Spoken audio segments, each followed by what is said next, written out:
Olá pessoal, hoje nós vamos falar sobre união estável. É o nosso primeiro vídeo da série de Direito de Família e Sucessões. E vamos falar do conceito de união estável. A principal situação é aquela que há uma diferença entre concubinato e união estável. E muitos colegas ainda confundem concubinato com união estável. Não só colegas, mas alguns juízes, alguns promotores, alguns ministros até do STJ confundiram já concubinato com união estável. Na verdade, não é mais para confundir, porque desde o Código Civil de 2002 há uma diferença expressa entre concubinato e união estável. A diferença de união estável e concubinato. Artigo 1727 do Código Civil diz o que é concubinato. Concubinato é uma relação não eventual entre homem e mulher, sempre entre homem e mulher, tá? O legislador não alterou nada disso ainda. Então, uma relação não eventual entre homem e mulher, impedidos de casar. Vírgula, salvo separados de fato e judicialmente. Salvo separados de fato e judicialmente.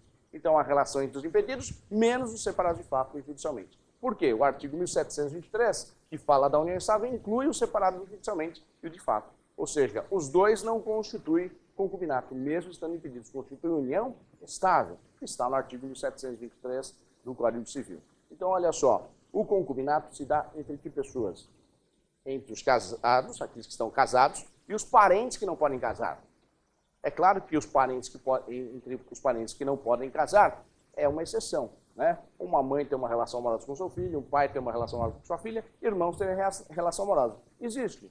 Até existe, mas é uma exceção, né? Não é a regra, porque tem poucas pessoas que ocorrem essas situações, mas existe, infelizmente, né? Sempre eu falo, sempre tem um maluco que fica trancafiado com a sua filha durante 30 anos no porão e tem filho com a própria filha. Então, infelizmente, existe essa situação, pode acontecer, tá? Isto é concubinato e não é união estável, não pode formar união estável. Mas, lógico, o legislador não teve como regra isso. A regra foram para os casados, ou seja, ele é casado, tem uma relação amorosa fora do casamento, extraconjugal, relação adulterina. Isso não é uma relação de concubinato.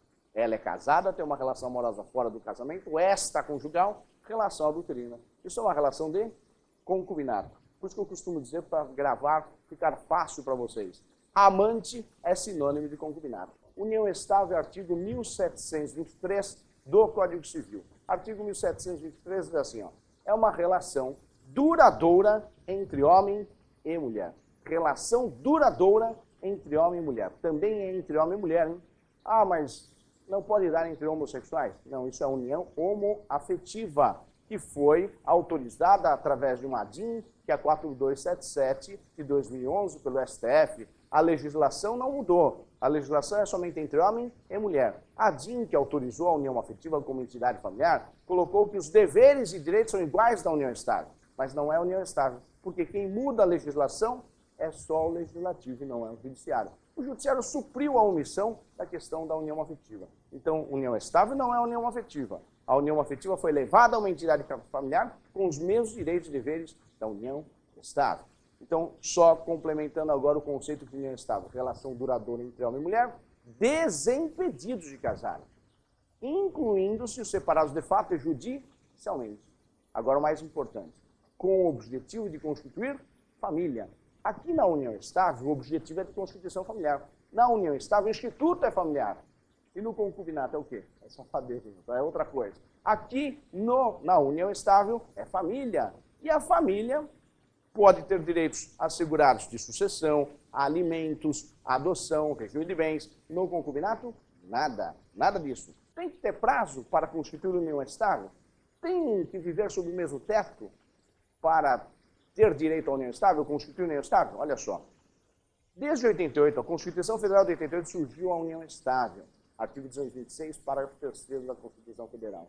E aí veio a Lei 8.971/94.